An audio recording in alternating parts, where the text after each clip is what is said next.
There's a feeling of wildness and space along the Swale Estuary that's utterly unexpected in England's busy southeast.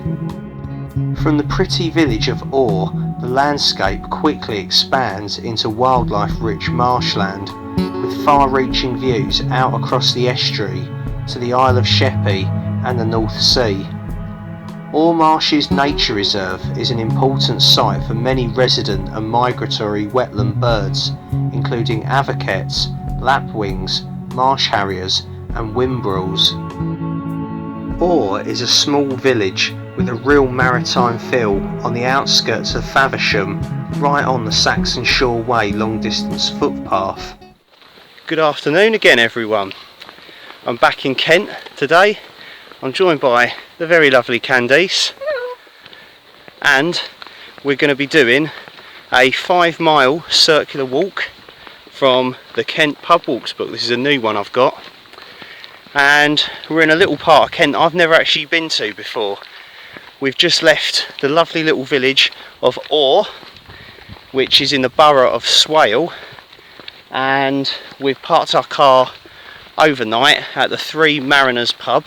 A very nice little pub there, very friendly owner and staff. And yeah, we're heading along this little country lane.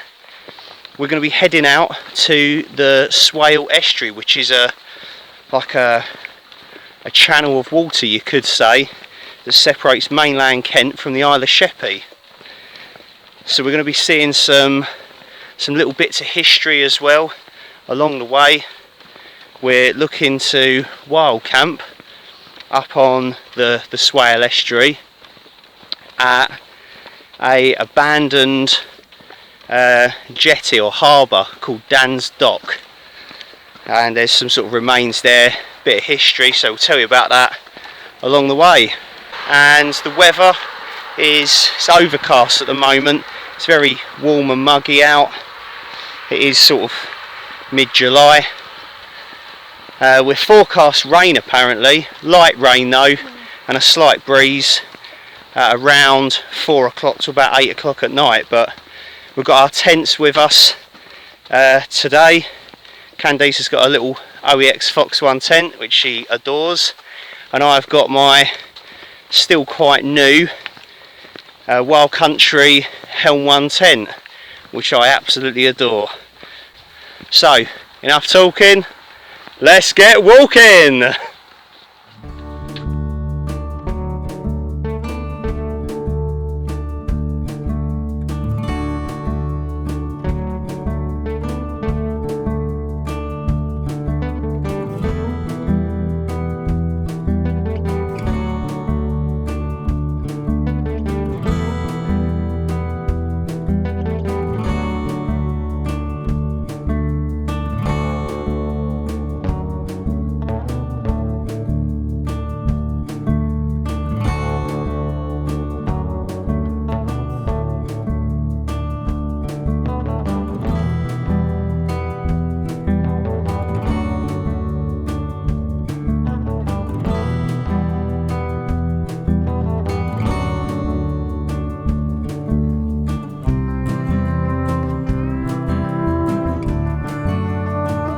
This is going to be my 400th video that I've made for YouTube.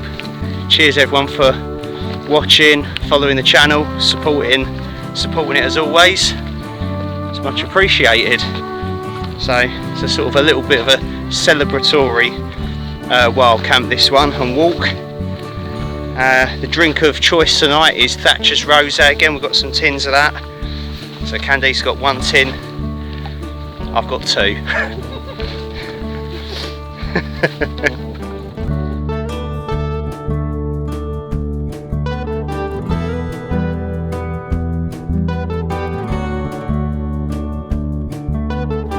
This is a contrasting walk, and one of my favourites, through one of the more remote parts of the county.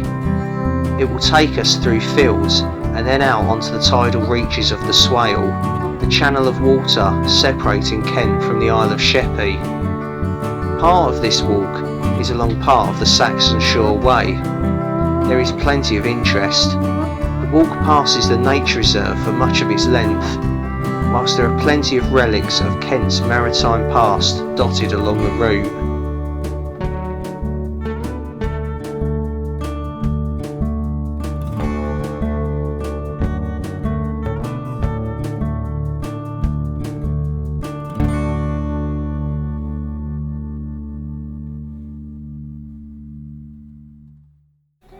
The Oare Marshes Nature Reserve, managed by the Kent Wildlife Trust, consists of some 170 acres of mudflats and marshes. It is a wildlife haven for numerous wetland birds, both as a permanent habitat and as a migratory stopover. The whole area surrounding Oare Marshes Nature Reserve is a fascinating contrast of land and sea. Some of the green fields we walk through, although tranquil and remote now, were the site from 1787 until 1916 for the manufacture of gunpowder, and the remains of a loading jetty at Dan's Dock is still visible.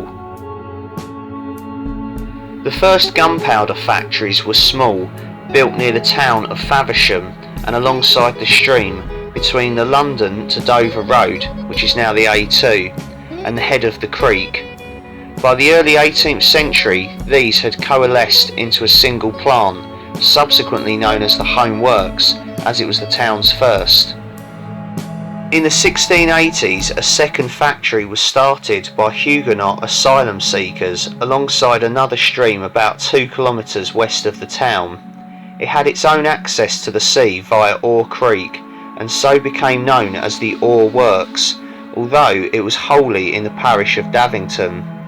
It became a leading supplier to the British East India Company, and it could be argued that without its product, English would not have become a main spoken language in India, Pakistan and Bangladesh.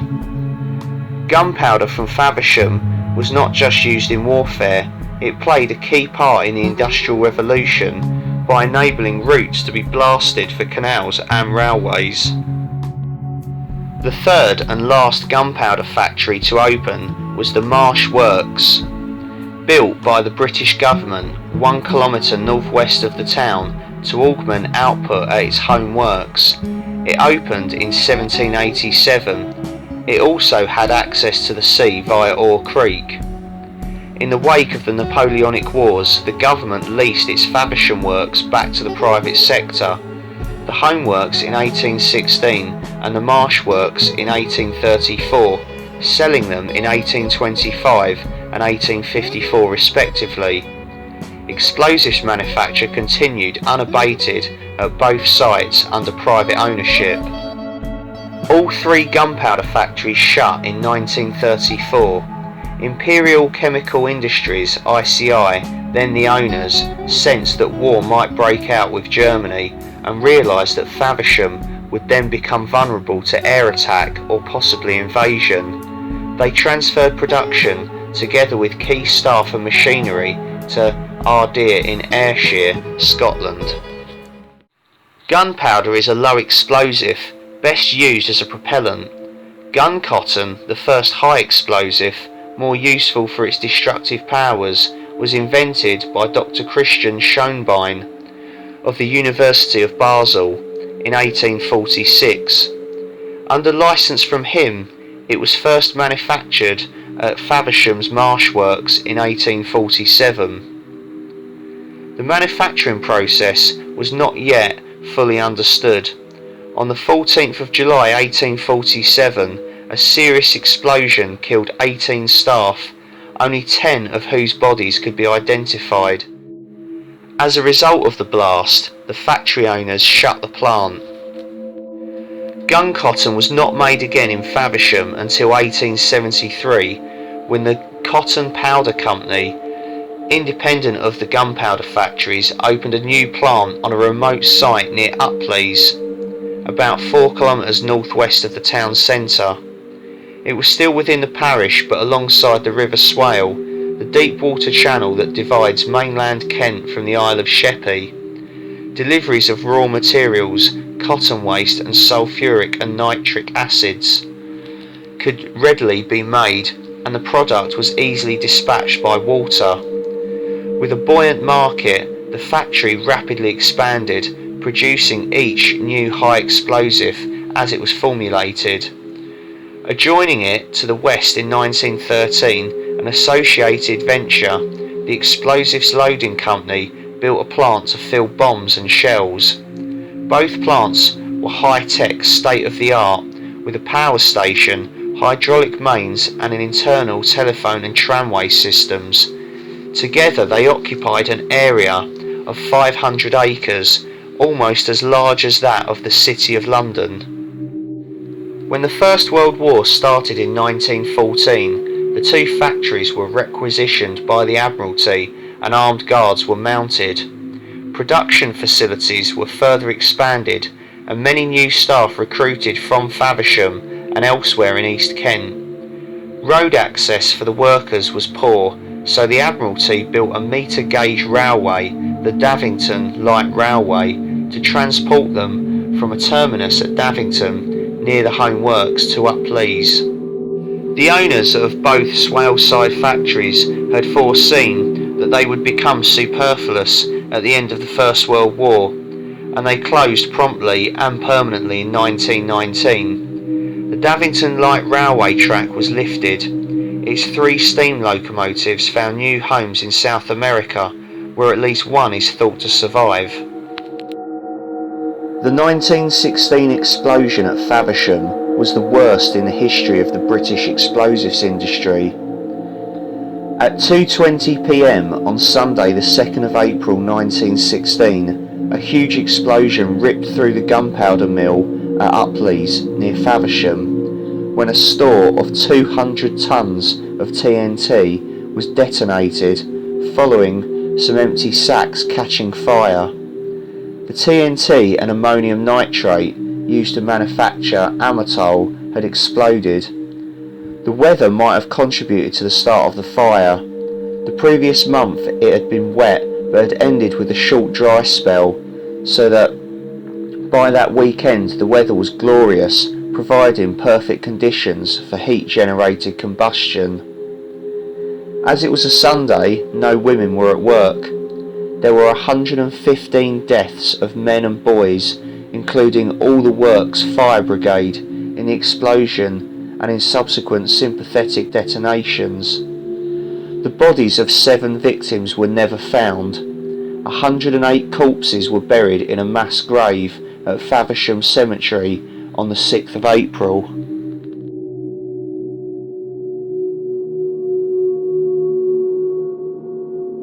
The munitions factory was in a remote spot in the middle of the open marshes of North Kent, next to the Thames coastline. Hence the explosion was heard across the Thames estuary and as far away as Norwich and Great Yarmouth. In Southend-on-Sea, domestic windows and 2 large plate glass shop windows were broken. Although not the first such disaster at Faversham's historic munitions works, the April 1916 blast is recorded as the worst ever in the history of the UK explosives industry, and yet the full picture is still somewhat confused.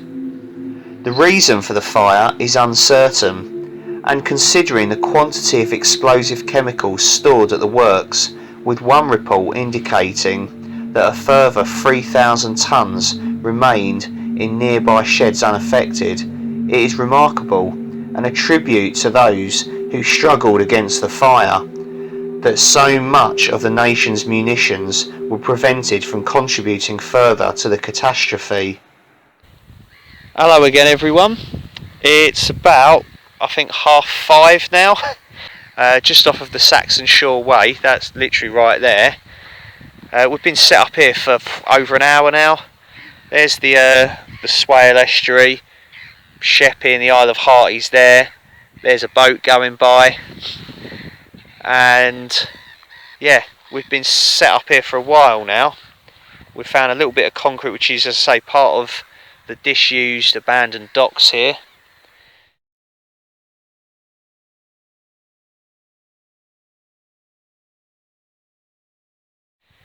And yeah, as you can see, we've gone separate tents for this evening.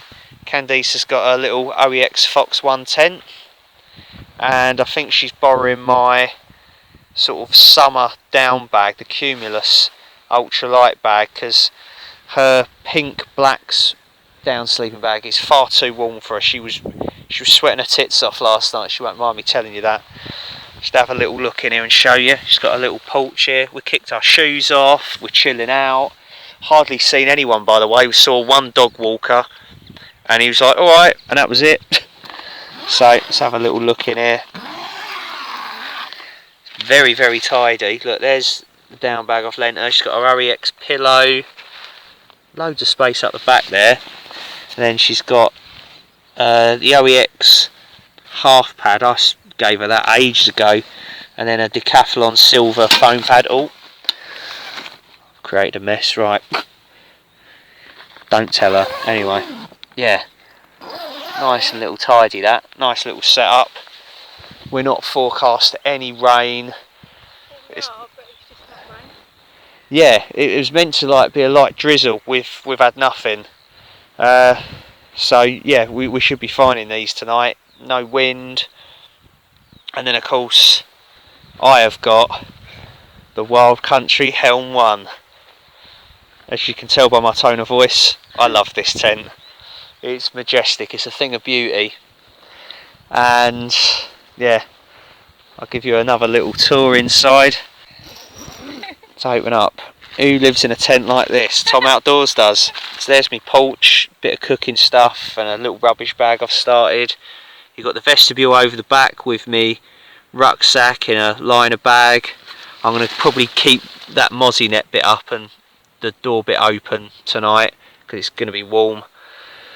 Got my OEX Helios EV down bag. It's a 3-season bag, so I'm probably going to be sweating my bollocks off. I've even got a silk Sea to Summit sleeping bag liner in there as well. The OEX OEX Traverse EV inflatable full length pad, and I've got my really old Terra Nova laser sleeping pad.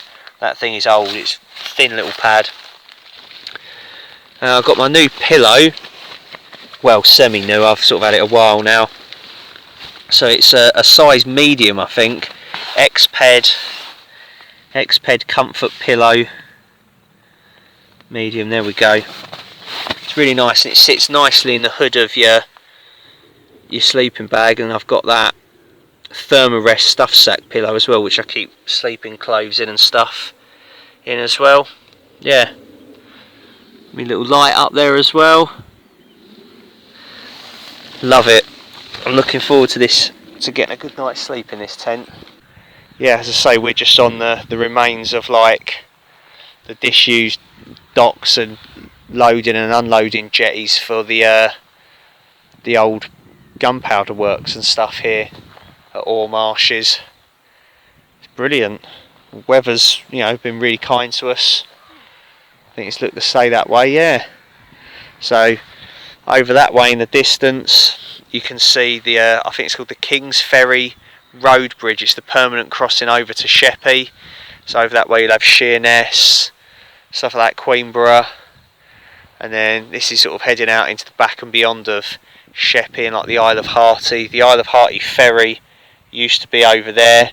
They've got, I think, the ferry boat in the pub over there that we've been to, and Sheerness is the other side of the island, round the side there as well. We've seen a lot of Thames barges. Zoom in, see if we can see them. There we go.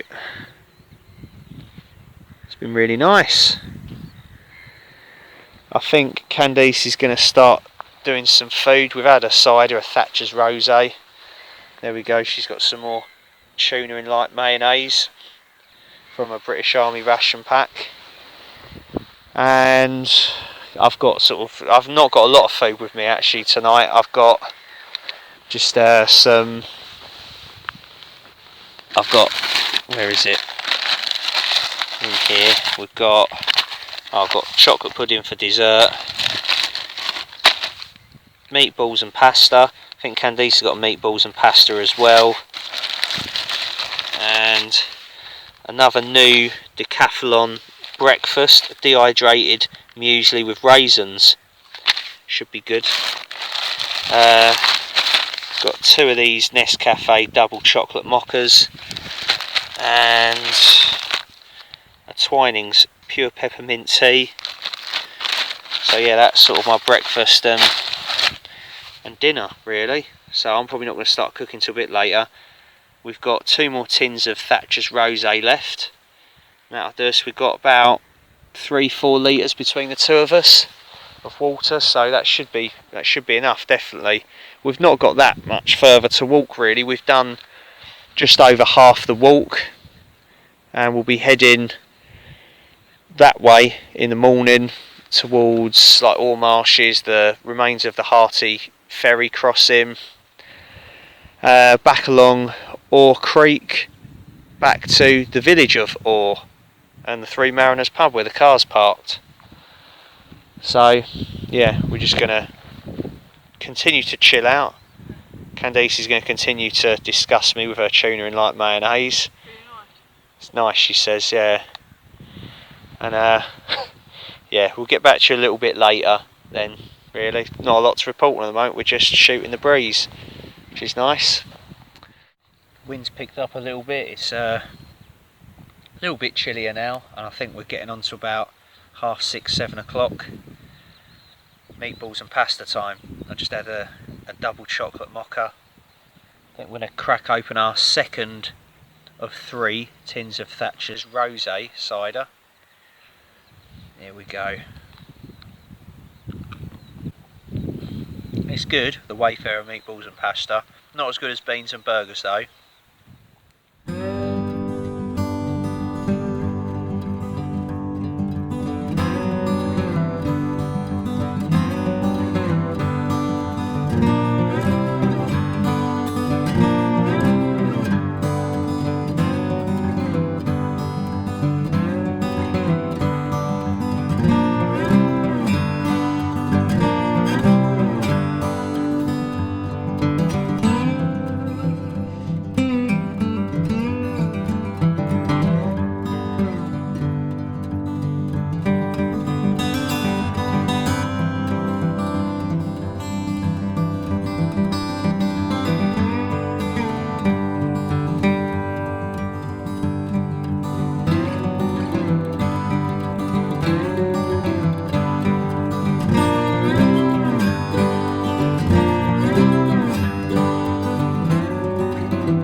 It's about 11 o'clock now, and it was just starting to get a little bit chilly outside. So I'm in the Helm 1 tent, got my peppermint tea. Candice is in her OEX Foxx 1, which is toasty, comfy, as am I. Peppermint tea's not bad, and yeah, we're going to get some sleep. It's been a really nice camp, very peaceful here. The views and the scenery have been amazing, really decent. So we'd like to come back here again probably at some point. So we will bid you a good night, and we'll see you in the morning. See you in the morning. See you in the morning. Good night everyone.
Good morning everyone.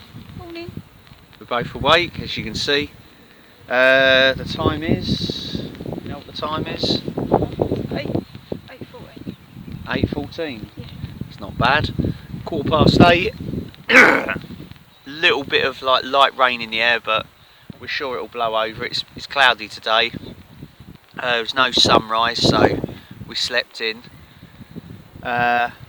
And it was a little bit of a breeze this morning, but yeah, I slept really well. Very comfy in the tent, as I expected to. Candice overheated a little bit first, but she was alright in the end, yeah, so she got a good night's sleep, she says. So she's packed up before I have. I'm about halfway done. I'm having breakfast, double chocolate mocha, and this decathlon muesli with raisins, but it's got other fruits as well. Excuse me. And it is yeah, very tasty. I might prefer it to the chocolate muesli that they do. So yeah, just gonna quickly have those, pack the cooking gear away, pack the tent away, and then we'll be off that way, yeah, behind the camera. So we've probably got about 2.5 miles tops left, I reckon. I mean, we're about halfway on the walk, so yeah, shouldn't take us too long, and we're probably going to see all the really scenic stuff now, because we'll be walking along like Oare Creek and the rest of the Swale Estuary. Okay, the rain's picking up a little bit now, so I might sit in the tent just to finish breakfast, and then we'll make a move. We're all packed up, as always, leaving absolutely no trace. Let's continue with the walk. So yeah, there is our little route.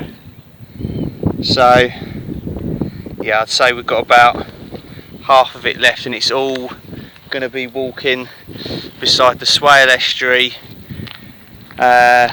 and Oare Creek, so it should be really nice. Probably the best bit of the walk now. We saved the best till last. So enough talking, let's get walking.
We are now on the Saxon Shore Way. On our left, just a short distance across the waters of the Swale, is the Isle of Sheppey.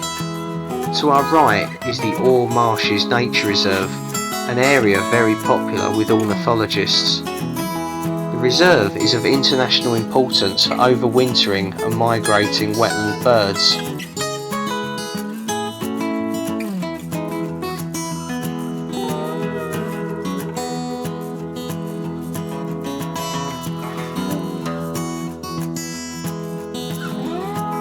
The Harty Ferry was one of 3 ferries which linked mainland Kent with the Isle of Sheppey. Once the permanent crossing point at the King's Ferry Bridge was established, the ferries fell out of use. The Hartsey Ferry ceased operation in 1946.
The tidal mudflats of the Swale and Oare's Creek have their own nautical atmosphere.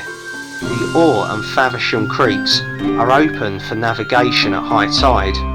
There is a history of shipbuilding and repair of historic boats and Thames sailing barges in the creeks.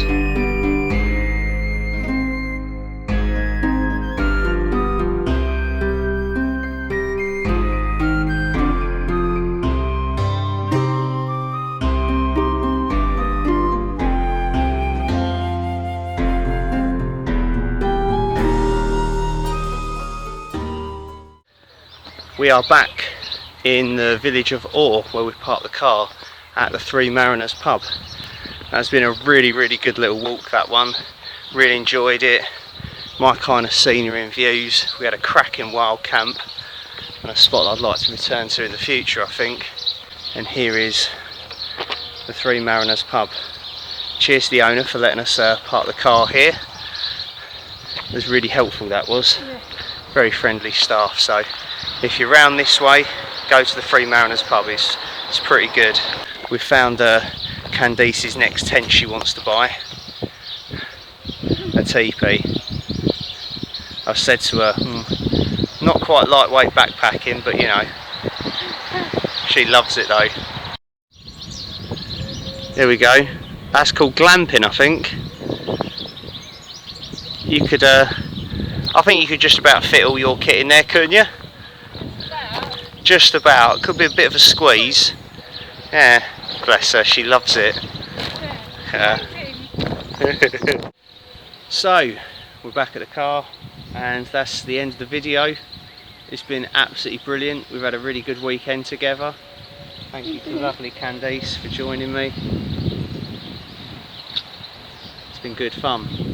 And yeah, thank you everyone. Stop rubbing my bum. And so I want to say a big thank you to all of you for watching. Hope you've enjoyed the video. As always, get in the comments and let us know what you think. And until next time, take care of yourselves, look after each other everyone, and get out there and explore, do stuff. Life's too short, okay? See you soon. Cheers. Bye-bye. Bye.